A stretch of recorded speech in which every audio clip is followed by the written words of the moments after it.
Violent, dangereux et armé. On le recherche dans plus de 190 pays pour un crime sordide.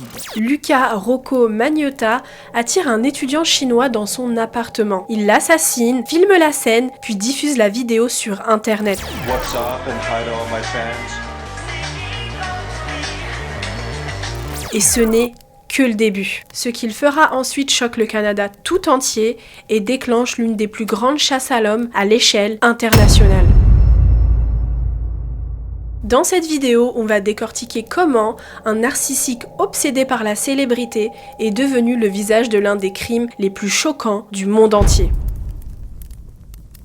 Avant de devenir le visage de cette affaire, Luca Rocco Magnotta ne s'appelait pas encore comme ça. Il naît en 1982 en Ontario, au Canada, sous le nom d'Eric Clinton Newman. À ce moment-là, ses parents sont très jeunes, des ados à peine sortis de l'enfance eux-mêmes, autant dire qu'ils n'ont ni les épaules ni la stabilité pour élever un enfant dans de bonnes conditions. Très vite, ça ne tient pas, ses parents se séparent et Eric grandit dans un climat un peu bancal où rien n'est vraiment stable. Très tôt, Eric se sent mis de côté, il dira plus tard qu'il a eu une enfance plutôt solitaire avec ce sentiment constant de ne jamais être vraiment à sa place. Pendant plusieurs années, il suivra son cursus scolaire à la maison, coupé des autres enfants et donc pas de cours de récré. Et quand il finit par aller à l'école à l'âge de 11 ans, le décalage est déjà là. Eric est discret, renfermé, il reste souvent à l'écart et peu à peu, il développe une image très dure de lui-même. Il ne se trouve pas assez beau, pas assez intéressant et pas assez remarquable. À la maison, le contexte n'aide pas, son père souffre de troubles psychiatriques importants et sa mère, elle, est pas toujours capable d'offrir un cadre rassurant sur la durée. Résultat, Eric grandit sans vraiment se sentir valorisé ou confirmé dans ce qu'il est, et c'est là qu'une idée commence à s'installer. À mesure qu'il grandit, il cherche à être vu, à être validé, à être quelqu'un d'autre que ce gamin timide qui n'a jamais eu de vrai soutien. Alors à ses 24 ans, après des années à essayer de conformer quelque chose qui ne lui ressemble pas, il prend une décision radicale. Il change de nom. Le 12 août 2006, Eric Clinton Newman cesse d'exister légalement et naît Luca Rocco Magnotta, un nom plus fort, plus vendeur, une identité qui sonne presque comme une mise en scène. Et ce n'est pas juste une signature différente sur un papier, c'est un moyen pour lui de repartir à zéro. Changer de nom pour Luca, ce n'est qu'un début. Très vite, il développe un rapport obsessionnel à son apparence, il ne se supporte pas tel qu'il est, alors il commence les chirurgies esthétiques. Mais le problème, c'est que ça ne suffit pas. Après chaque opération, il espère enfin se reconnaître dans le miroir, enfin se trouver beau, désirable, mais à chaque fois, la même chose se produit. La satisfaction ne dure qu'un temps, puis le doute revient et la frustration à nouveau. Plus il modifie son apparence, plus il s'enferme dans l'idée que son corps est un projet et quelque chose à corriger en permanence. Et cette image, il l'a construite pour être désiré, pour être validé, avec un nouveau nom, un nouveau visage. Luca pense enfin avoir une carte à jouer. Il se met alors à tenter sa chance dans le mannequinat, il enchaîne les castings, les essais photos, les rendez-vous, mais là encore, ça ne décolle pas vraiment. Quelques photos, quelques opportunités,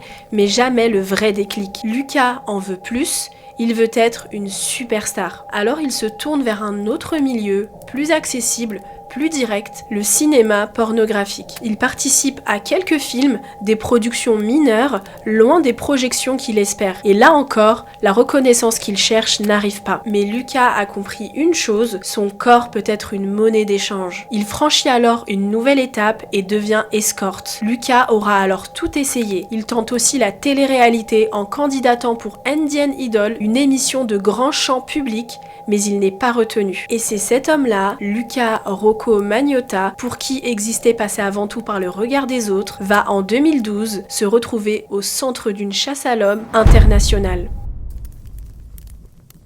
Avant de raconter ce qui s'est passé ce jour-là, il faut revenir sur ce que Luca avait déjà commencé à faire bien avant 2012, car le passage à l'acte ne sort pas de nulle part. En 2011, Luca Rocco Magnotta commence déjà à franchir des limites. Il s'en prend à des chatons. Il les maltraite, les tue et filme la scène. Vous l'aurez compris, elles sont volontairement diffusées sur internet.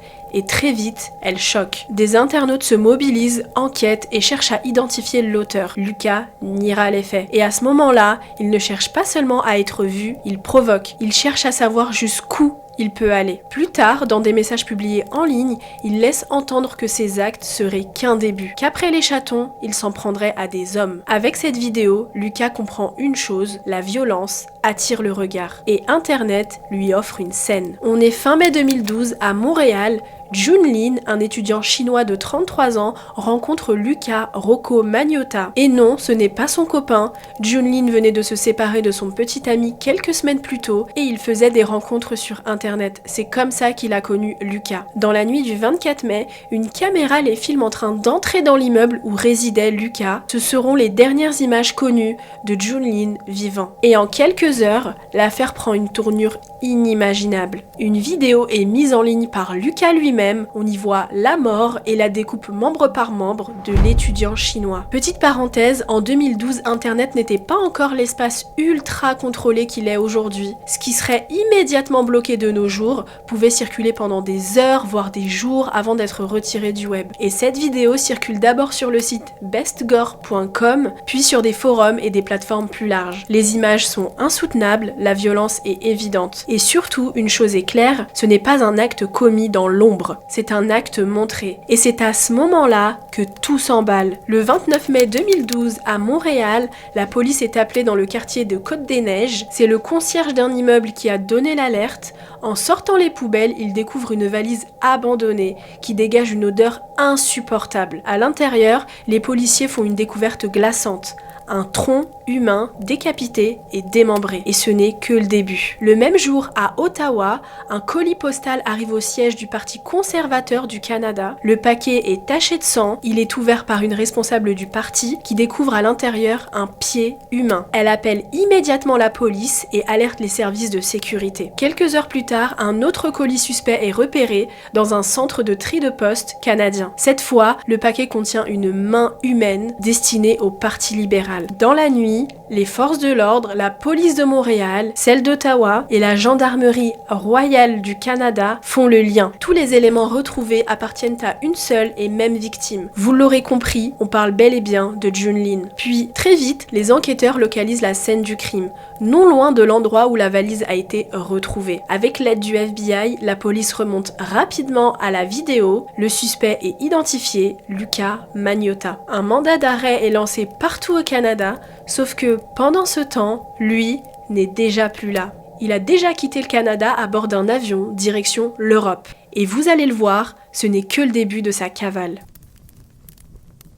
4 jours après la fuite de Lucas, le 31 mai 2012, la police passe à la vitesse supérieure. Via Interpol, un avis de recherche international est lancé. La presse canadienne annonce alors qu'il a quitté le pays et qu'il serait parti en France. Les autorités françaises se mettent aussitôt en alerte. Très vite, elles confirment une chose, Lucas Rocco Magnotta est bien arrivé à Paris le 27 mai 2012 par l'aéroport de Roissy-Charles de Gaulle. Il passe 2 nuits dans un hôtel du quartier des Batignolles, dans le 17e arrondissement, et le 31 mai, son nom est signalé dans un autre hôtel à Bagnolet, en Seine-Saint-Denis. Et pendant que la police commence enfin à remonter sa piste grâce au témoignage d'un chauffeur de taxi qui reconnaît son visage dans la presse, Lucas Magnotta, lui, est déjà en train de quitter Paris. Le 1er juin, il ne retourne plus à l'hôtel. Dans la soirée, il se rend directement à la gare routière de Paris-Gallieni, à Bagnolet. Vers 19h30, il monte dans un car direction Berlin, en Allemagne. Et quand la police arrive enfin à l'hôtel,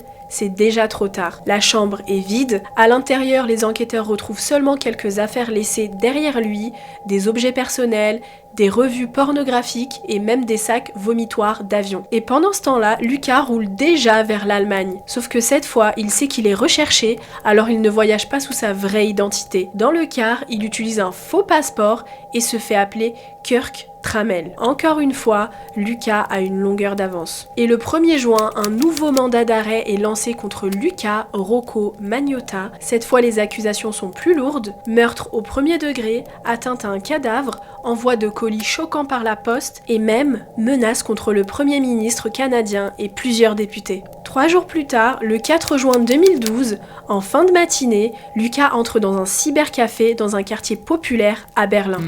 Il est entré dans le café, il a dit qu'il voulait aller sur Internet. Je lui ai dit de s'installer au poste numéro 25 et c'est à ce moment-là que j'ai eu l'impression de l'avoir vu quelque part.